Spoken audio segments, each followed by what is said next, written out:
অবতরণের সময় রানওয়েতে থুবড়ে পড়ল পণ্যবাহী উড়োজাহাজের সামনের অংশ।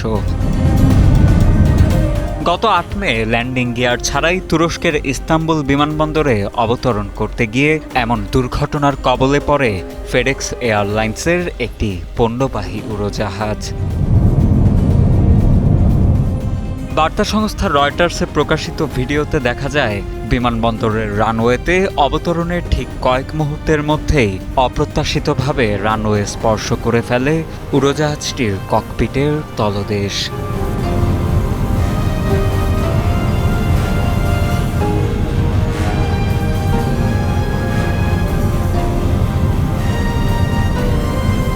এ সংঘর্ষের ফলে চারপাশে প্রচণ্ড ধোঁয়ার সৃষ্টি হয়। তৎক্ষণাৎ পরিস্থিতি নিয়ন্ত্রণে আনতে ঘটনাস্থলে ছুটে গিয়ে আগুন নেভান বিমানবন্দরের দমকল কর্মীরা।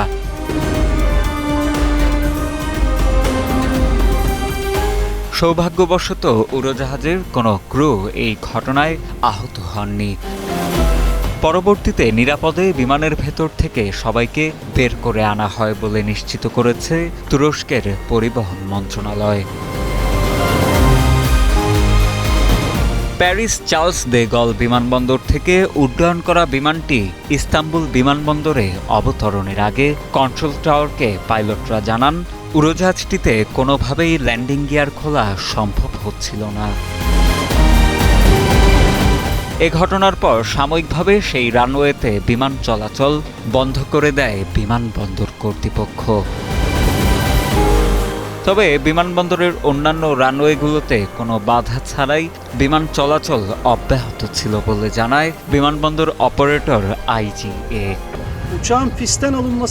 এখনই বলা খুব কঠিন যে বিমানটি কবে নাগাদ রানওয়ে থেকে নামানো হবে। প্রথমে উপযুক্ত তদন্ত করতে হবে, এরপর এয়ারলাইনকে সিদ্ধান্ত নিতে হবে যে তারা তাদের উড়োজাহাজটি নিয়ে কি করতে যাচ্ছে।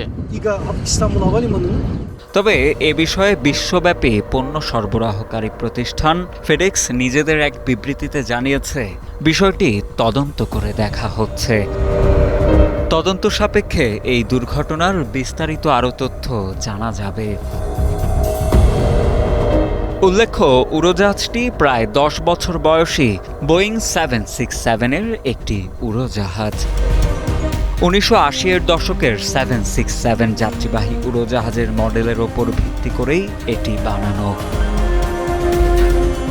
তবে সাম্প্রতিক সময়ে একাধিক ত্রুটি নিয়ে আলোচনায় এসেছে বোয়িং। সেসব আলোচনা সমালোচনার মধ্যেই নতুন করে একটি দুর্ঘটনার কবলে পড়ল প্রতিষ্ঠানটির একটি উড়োজাহাজ।